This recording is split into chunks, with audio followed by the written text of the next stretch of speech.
Hello friends, मैं हूं आपकी दोस्त नेहा और लेकर आई हूं आपके लिए फिर से एक ऑसम वीडियो। आज की वीडियो हमारी जैसे कि अभी हमारी सीरीज चल रही है बीएड नोट्स में। अभी हमारा जो पेपर चल रहा है बीएड का सेकंड पेपर चल रहा है। फर्स्ट पेपर मैंने जो हमारा था लर्निंग टीचिंग लर्निंग प्रोसेस वो ख़त्म हो गया था। अगर उसमें थोड़े बहुत पॉइंट्स रह गए होंगे तो आप मुझे कमेंट करके बता सकते हैं कि मैम ये रह गया है, तो मैं उसको भी कवर करने की कोशिश करूँगी।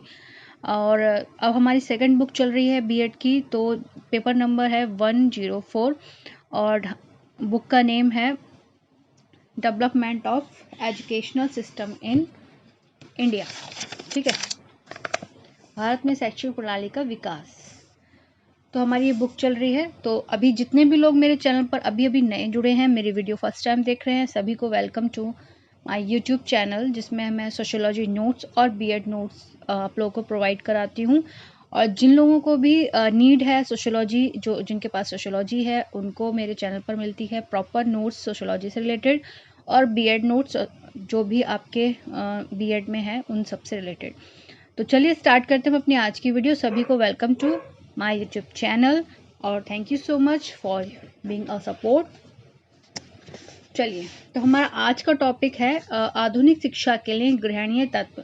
तो जो लोग भी अभी फर्स्ट टाइम जुड़े हैं हमारे चैनल से, हमारी वीडियो से, उन लोगों को मैं बता दूं कि हमारा जो टॉपिक चल रहा है इसमें हमारा वैदिक शिक्षा चल रहा है कि प्राचीन काल में कैसी शिक्षा थी।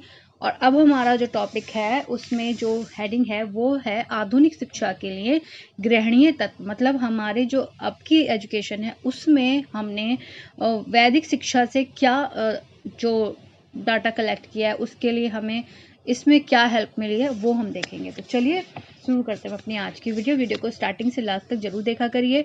बीच बीच में मैं आपको बहुत ही इंपॉर्टेंट पॉइंट्स बताती रहती हूँ जो आपके लिए हेल्प कर सकते हैं।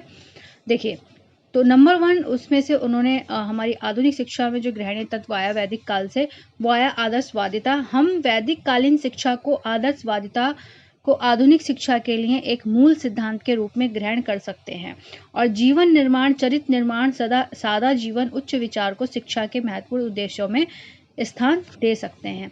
जैसे कि अभी मेरी बेटी जो है वो डीएवी पब्लिक स्कूल में पढ़ रही है, जिसमें उनका जो मेन फोकस, मतलब उस स्कूल की जो एक कहते हैं ना कि आइडेंटिटी उनकी ये है कि उसमें वो बच्चों को संस्कार संस्कृति से ज़्यादा जोड़ कर रखते हैं। हिंदू धर्म, हमारे अधिकार, हमारे संस्कार, जो भी हमारे रीति रिवाज होते हैं, जैसे हवन करना, पूजा करना, वैदिक मंत्र और सारे जो चीज़ें हैं वो उनको सिखाते हैं।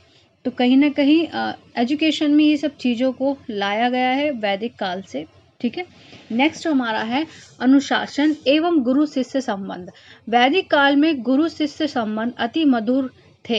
आज के भौतिकवादी युग में गुरु शिष्य संबंध को स्थापित नहीं किया जा सकता, परंतु यह अपेक्षा अवश्य की जा सकती है कि गुरु शिष्यों के प्रति समर्पित हों व उनके विकास के लिए प्रयत्न करें तथा शिष्य गुरुओं का आदर करें, क्योंकि इसी स्थिति में शिक्षा की प्रक्रिया सुचारू रूप से चल सकती है। ठीक है, नेक्स्ट हमारा है गुरुकुलों का उत्तम वातावरण एवं संस्कार प्रधान जीवन पद्धति। वैदिक कालीन गुरुकुल एकांत में नगरों से दूर कहीं प्रकृति की गोद में होते थे। ठीक है, वहां का वातावरण अति शांत एवं शुद्ध होता था। आज की परिस्थिति में हमें वैदिक कालीन शिक्षा प्रणाली से इतना तो ग्रहण करना ही चाहिए कि हमारे विद्यालय प्रदूषण रहित एवं शांत स्थानों पर रहें। साथ ही विद्यालयों की जो कार्य प्रणाली एवं दिनचर्या को संस्कार प्रदान एवं मूल आधारित बनाने पर बल दिया जाना चाहिए। मतलब आपका जो स्कूल है, आपका जो कॉलेज है, आपका जो भी इंस्टीट्यूट है, वो ऐसी जगह पर होना चाहिए जहाँ बच्चों को अपने घर, अपने हर जगह से जब वो स्कूल में आते हैं तो स्कूल में उनको एक शांति मिले, उनको एक ऐसा माहौल, उनका एक ऐसा एनवायरनमेंट मिले जहाँ पर वो मतलब एक शुद्ध हवा का वातावरण देखें, अच्छी फीलिंग फील करें, अपने फ्रेंड सर्कल जो भी हो उनका वो भी अच्छा हो। अच्छे संस्कारों में अगर बच्चे पले बढ़ेंगे तो वो आगे चलकर भी अच्छी चीज़ ही दूसरों तक पहुंचाएंगे, है ना। तो हमें स्कूलों में जो एनवायरनमेंट है वो हमें बिल्कुल शुद्ध साफ रखना चाहिए और बहुत ज़्यादा ग्रीनरी रखनी चाहिए हमें स्कूल में। होता तो सभी स्कूलों में है और अच्छी बात है कि ये सब चीज़ें हमारे स्कूल वाले सीखते हैं कि भाई ग्रीनरी होना ज़रूरी है। अध्ययन के विषय वैदिक पाठ्यक्रम में भाषा, साहित्य, शांति, मानवता और विश्व बंधुत्व आदि ऐसी अनेक अमूल्य निधि हैं जिन्हें न केवल भारत, विश्व के सभी देशों में पाठ्यक्रम में सम्मिलित किया जाना चाहिए। ठीक है, जैसे हम लोगों की मोरल एक्टिविटीज़ होती हैं, हम लोग बच्चों को, छोटे बच्चों को देखते हैं ना, हम लोग उनको सिखाते हैं, स्कूल में भी सिखाते हैं। वैदिक कालीन शिक्षण विधियां, चिंतन, स्मरण, प्रवचन, प्रश्नोत्तर, व्याख्यान, वाद विवाद आदि का प्रयोग आज भी विभिन्न विषयों में पाठ्य पठन में प्रयोग किए जाने योग्य है। इसी प्रकार प्राचीन काल की शिक्षा के अनेक सिद्धांत जैसे छोटी कक्षा, व्यस्त दिनचर्या, व्यक्तिगत ध्यान एवं अच्छी आदतों का निर्माण भी वर्तमान शिक्षा के लिए उपयुक्त है। ठीक है, कि बच्चों की जो क्लास का टाइम होना चाहिए वो थोड़ा शॉर्ट होना चाहिए, ताकि बच्चों को एक बर्डन फील ना हो, एक बोझ फील ना हो। तो बच्चों की जो क्लास की टाइमिंग हो वो छोटी हो और उनको छोटे छोटे चीज़ों में बांट कर चीज़ें सिखाई जानी चाहिए। ये नहीं है कि आपने पूरा एक चैप्टर उनको पढ़ा दिया बस हो गया, नहीं। अगर हम बच्चों को सिखा रहे हैं, छोटे बच्चों को स्पेशली, तो उनको हमें बहुत छोटी छोटी सी चीज़ें जोड़ कर सिखानी पड़ती हैं।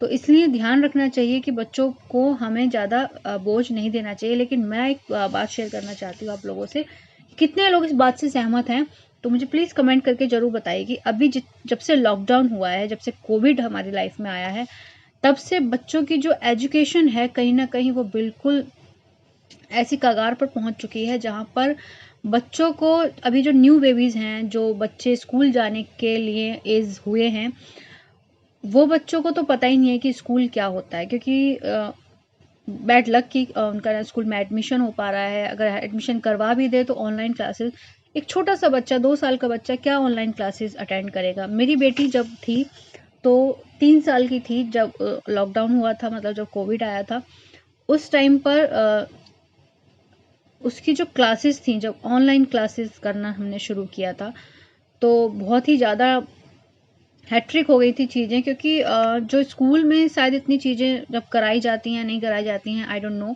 बट जो घर पे क्लास वर्क दिया जा रहा है, होमवर्क दिया जा रहा है, क्राफ्ट एंड आर्ट का काम बहुत ज़्यादा दिया जाता है। छोटे बेबीज़ जो होते हैं वो कहाँ इतना आर्ट या क्राफ्ट बना पाते हैं, कुछ भी नहीं कर पाते वो तो। और ना ही पेरेंट्स उनसे कहेंगे कि भाई आप ऐसी चीज़ें करो।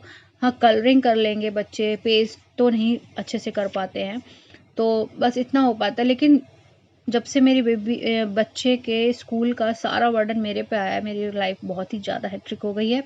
मुझे अपने लिए बिल्कुल टाइम नहीं मिल पाता। तो सभी पेरेंट्स को मैं यही बोलूँगी कि इस टाइम जो भी हो रहा है सभी के साथ हो रहा है, तो बच्चों को स्पेशली आप ध्यान रखिएगा बच्चों का, और बच्चों पर उनकी जो पढ़ाई है, अब टीचर्स से ज़्यादा हमारे पेरेंट्स, हम पेरेंट्स के ऊपर आ गई है। तो हमें बच्चों को पढ़ाना है, हमें ही उनको लिखना सिखाना है, हमें ही उनको बोलना सिखाना है। तो जिनके भी बेबी अभी स्कूल जाने लायक हुए हैं और बट स्कूल नहीं जा पा रहे हैं, तो स्पेशली वो पेरेंट्स अपने बच्चों का बहुत ज़्यादा ध्यान रखें, उनको घर पे इतना कवर करें, उनको प्रॉपर टाइम दें, क्योंकि लाइफ के जो काम है हमारे, जो भी घर के काम है वो तो चलते रहेंगे, बट जो बच्चे का ये जो एज ग्रुप है जिसमें बच्चा लिखना सीखता है, जिसमें बच्चा बोलना सीखता है, जिसमें बच्चा पढ़ना सीखता है, किताबों से वो अपना कनेक्शन बनाता है, अगर वो ग्रुप एज निकल जाता है तो बच्चों को कहीं ना कहीं बहुत ज़्यादा टिपिकल हो जाता है उनकी लाइफ को आगे पहुंचाना। तो इसलिए इस टाइम सारे पेरेंट्स, जिनसे भी, जो भी मेरे वीडियोस देख रहे हैं, जो भी मैरिड हैं, जिनके घर में भी बच्चे हैं, या जो स्टूडेंट्स हैं उनके घर में भी बच्चे हैं, मैं उन लोगों से एक बात कहना चाहूँगी एज अ टीचर, कि आप सभी लोग अपने बच्चों को प्रॉपर ध्यान दें। ठीक है, उनको प्रॉपर ध्यान दें, बाकी के काम सब छोड़ें, प्रॉपर पूरे दिन में एक ही साथ बच्चों को लेकर ना बैठे, थोड़े थोड़े टाइम में बच्चों को मतलब खेलने भी दें। थोड़ा सा टाइम निकाला, फिर बच्चों को थोड़ा सा पढ़ाने लग गए, या किसी खेल खेल में बच्चों को सिखाने लग गए, तो सारा अब इस टाइम आप ही उनके टीचर हैं, आप ही उनके पेरेंट्स, आप ही उनके गार्जियंस हैं। ठीक है, आई होप आपको मेरी बात बुरी नहीं लगी होगी, अच्छी लगी होगी। जितने लोगों को भी मेरी बात सही लगी हो प्लीज़ कमेंट करके बताएं। तो चलिए हम अपना टॉपिक भी ख़त्म कर लेते हैं। तो हमारा वैदिक शिक्षा प्रणाली का आधुनिक शिक्षा प्रणाली विकास में योगदान क्या रहा है। वैदिक शिक्षा प्रणाली आधुनिक शिक्षा प्रणाली के लिए नींव है।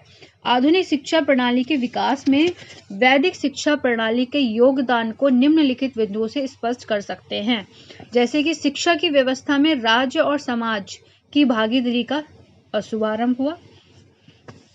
जब आप एग्जाम दें बीएड का, तो जब लॉन्ग क्वेश्चन करें तो उसमें कोशिश करें कि आप ज़्यादातर पॉइंट वाइज लिखने की कोशिश करें, ना कि पैराग्राफ। हेडिंग वाइज और पॉइंट वाइज लिखेंगे तो आपको नंबर भी अच्छे मिलेंगे और आपके पेज भी ज़्यादा भरेंगे और आप क्लीन और नीट लिख पाएंगे, है ना। शिक्षा का संकुचित एवं व्यापक अर्थ समझ में आया कि हमें कैसी शिक्षा देनी चाहिए, शिक्षा का क्या मतलब होना चाहिए। शिक्षा के सार्वभौमिक एवं सार्वकालिक उद्देश्यों का निर्माण हुआ। विस्तृत पाठ्यचर्या एवं विशिष्टीकरण का शुभारंभ हुआ। शिक्षण की उत्तम विधियों के निर्माण में सहायता मिली। अनुशासन के सही सत्य प्रत्यय का विकास हुआ। शिक्षक एवं शिक्षार्थी के बीच मधुर संबंधों की नींव भी रखी गई। विभिन्न प्रकार की शिक्षा के लिए भिन्न भिन्न शिक्षण विधि संस्थाओं का निर्माण करना और जन शिक्षा के महत्व को स्वीकृति दी गई, मतलब सभी के लिए शिक्षा अनिवार्य होनी चाहिए। ठीक है, नेक्स्ट पॉइंट है हमारा व्यवसायिक शिक्षा का शुभारंभ एवं स्त्री पुरुषों को समान शिक्षा मिलनी चाहिए। पहले क्या था, लड़कियों को शिक्षा नहीं मिलती थी, लेकिन प्रॉपर शिक्षा सबको मिलनी चाहिए। फिर धार्मिक एवं नैतिक शिक्षा पर बल दिया गया और कटु अनुभवों से सीख। नेक्स्ट हमारा उपसंहार, संक्षेप में कहा जा सकता है, जैसे कि मैंने भी यहाँ पे लिखा हुआ है, जब आपका जो लॉन्ग क्वेश्चन है वो कंप्लीट हो तो उसमें एक पैराग्राफ छोटा सा कोटेशन जरूर डालें कि संक्षेप में ये या कहने का तात्पर्य ये, इस टाइप से आप लिख सकते हैं, तो उससे भी अच्छे नंबर मिलते हैं। वैदिक शिक्षा प्रणाली आधुनिक भारतीय शिक्षा प्रणाली की नींव का पत्थर है। उसी के आधार पर आधुनिक शिक्षा प्रणाली का विकास हुआ। वैदिक कालीन शिक्षा प्रणाली हमारी संस्कृति पर आधारित है। आज भी हम संस्कृति से, आज भी हमारी शिक्षा प्रणाली के उद्देश्य मूल रूप से वही हैं जो वैदिक काल में थे। वर्तमान शिक्षा प्रणाली और वैदिक शिक्षा प्रणाली में जो अंतर सामने आते हैं वह विकास के क्रम में होना स्वाभाविक है। विकास के जो क्रम में होना स्वाभाविक है। ठीक है, तो फ्रेंड्स ये था हमारा वैदिक काल की शिक्षा से आधुनिक शिक्षा में क्या फायदा हुआ, क्या उससे हमने सीख मिली। ये टॉपिक हमारा खत्म हुआ। नेक्स्ट टॉपिक में हम पढ़ेंगे कि शिक्षा के वैदिक कालीन केंद्र कौन कौन से, तो जो आज भी हैं और उनसे अभी तक क्या चीज़ें चलती आ रही हैं। ठीक है, तो ये हम नेक्स्ट वीडियो में पढ़ेंगे। इस वीडियो को देखने के लिए चैनल को सब्सक्राइब करना बिल्कुल भी मत भूलिएगा, और जिन लोगों ने भी चैनल सब्सक्राइब किया थैंक यू सो मच। और अगर आपको वीडियो पसंद आई तो उसको आगे जरूर फॉरवर्ड करा करिए, अपना लाइक जरूर दिया करिए, ताकि मुझे भी आप लोग का थोड़ा सा मोटिवेशन मिल जाए। थैंक यू सो मच मेरे सभी फ्रेंड्स को।